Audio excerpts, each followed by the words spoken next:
আসসালামু আলাইকুম, welcome to Salma's kitchen. আজকে আমি নুডলস কিভাবে একদম সহজভাবে রান্না করা যায়, ইনস্ট্যান্ট নুডলস, সেই রেসিপিটা শেয়ার করব। যখন হঠাৎ করে নুডলস খেতে ইচ্ছে করবে, আপনারা এই রেসিপিটা রান্না করে খেতে পারেন। তো চলুন দেখে নিই কিভাবে আমরা খুব সহজেই নুডলস রান্না করতে পারি। তার জন্য এখানে আমি পর্যাপ্ত পানি ফুটিয়ে নিয়েছি। এর মধ্যে দিয়ে দিব একটা গাজর, এরকম কিউব করে টুকরো করে কেটে নিয়েছি, দিয়ে দিব। গাজরটাকে 3 মিনিটের মতো ফুটিয়ে নিব। গাজর 3 মিনিট ফুটিয়ে নেওয়ার পর দিয়ে দিব ইনস্ট্যান্ট নুডলসগুলো। আজকে আমি রান্না করব 5 প্যাকেট ইনস্ট্যান্ট নুডলস।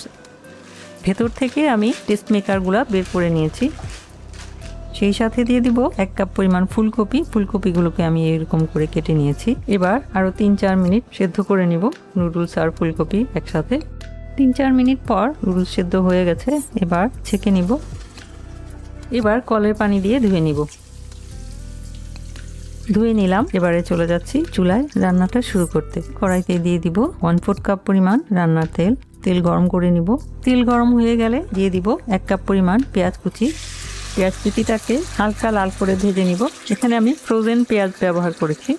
পেঁয়াজ কুচি যখন হালকা লাল হতে শুরু করবে, সে পর্যায়ে আমি 5টা কাঁচামরিচ চিড়ে দিয়ে দিলাম। সেই সাথে একটা মাঝারি সাইজের ক্যাপসিকামের অর্ধেকটা আমি এরকম চিকন চিকন করে কেটে দিয়ে দিলাম। সেই সাথে 3টা টমেটোকে আমি এরকম ভাবে লম্বালম্বি ভাবে কেটে দিয়ে দিচ্ছি।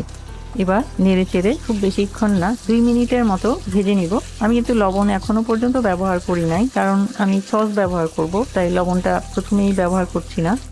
টমেটো আর ক্যাপসিকাম দিয়ে আমি 2 মিনিট ভেজে নিলাম। টমেটোগুলো আমি লম্বা লম্বা করে কেটেছি, আপনারা চাইলে যে কোনো সাইজ করে কেটে নিতে পারবেন। এবারে আমি এগুলোকে এক সাইডে রেখে দিচ্ছি। এরই মাঝে আমি 3টা ডিম ভেঙে নিয়েছি। এর মধ্যে দিয়ে দিচ্ছি 1/2 চা চামচ পরিমাণ লবণ। লবণটা ডিমের জন্যই শুধু যোগ করলাম, ডিমের সাথে। এবার একটু ফেটিয়ে নিব। ফেটিয়ে না নিলেও কোনো সমস্যা নেই, সরাসরি কড়াইতে দিয়ে দিলেও কোনো সমস্যা নেই। এবার কড়াইতে দিয়ে দিচ্ছি। কিছুক্ষণ অপেক্ষা করব।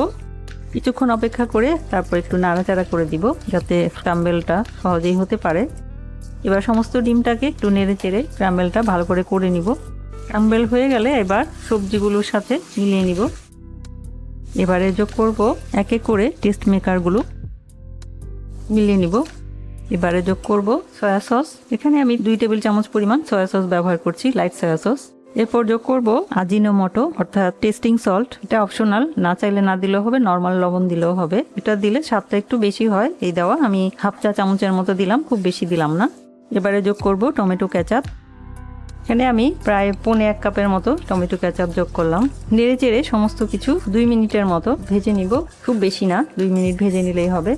2 মিনিট ভেজে নেওয়ার পর এবারে সেদ্ধ করা নুডলস আর সবজি দিয়ে দিব। একটু নাড়াচাড়া করলে এই যে জড়ো হয়ে আছে ভেঙে যাবে, কোনো সমস্যা নেই। এই যে এবার আর কিছুই না, নাড়াচাড়া করার পালা। নেড়ে চেড়ে ইচ্ছে করলে আপনারা একটু বেশি ড্রাই করে নিতে পারেন, অথবা একটু মাখা মাখা অবস্থাতেই তুলে নিতে পারেন, কোনো সমস্যা নেই। একটু নেড়ে চেড়ে নিচ্ছি। আমি টেস্ট করে দেখেছি, অল্প একটু লবণ প্রয়োজন হবে। দিয়ে দিচ্ছি 1 চা চামচের 4 ভাগের 1 ভাগ পরিমাণ লবণ। সেই সাথে দিয়ে দিব চিজ। চিজটা অপশনাল, চিজটা দিলে চিজের একটা ঘ্রাণ আসে, তাতে করে খেতে আরও বেশি ভালো লাগে। এবার নেড়ে চেড়ে মিলিয়ে নিব। সবার শেষে যোগ করব চিলি ফ্লেক্স। চিলি ফ্লেক্সটাও অপশনাল। এবং কালো গোলমরিচের গুঁড়া 1/2 চা চামচ। সবার শেষে যোগ করলে ঘ্রাণটা থাকে। মিলিয়ে নিব। মিলিয়ে নিলাম, হয়ে গেল আমার একদম ঝটপট খুব সহজ নুডলস। যখনই খেতে ইচ্ছে করবে আপনারা চাইলে এভাবে তৈরি করে নিতে পারেন, কোনো ঝামেলা ছাড়া। একবারেই একটা পটের মধ্যে 1 পট ডিশ। এবার পরিবেশনের পালা। পরিবেশন করে নিলাম। এবারে দেখতে আরো সুন্দর লাগার জন্য এর উপরে দিয়ে দিব কিছু সেসেমি সিডস অর্থাৎ সাদা তিল, কিছু পেঁয়াজের পাতা আর একটু চিলি ফ্লেক্স। তৈরি হয়ে গেল একদমই সহজভাবে নুডলস রান্না। আপনারা চাইলে একদম সহজভাবে নুডলস রান্নার এই রেসিপিটা তৈরি করে যে কোনো সময় খেতে পারেন। খেতে যেমন টেস্টি হয়, তেমনি রান্না করাও খুব ইজি। তো আশা করছি রেসিপিটা আপনারা ট্রাই করে দেখবেন। যখনই নুডলস খেতে ইচ্ছা করবে আপনারা এটা বানিয়ে খাবেন। ভিডিওটি দেখার জন্য এবং এতক্ষণ সাথে থাকার জন্য অসংখ্য ধন্যবাদ। সবাই খুব ভালো থাকবেন। আমার আর আমার পরিবারের জন্য দোয়া করবেন। আল্লাহ হাফেজ।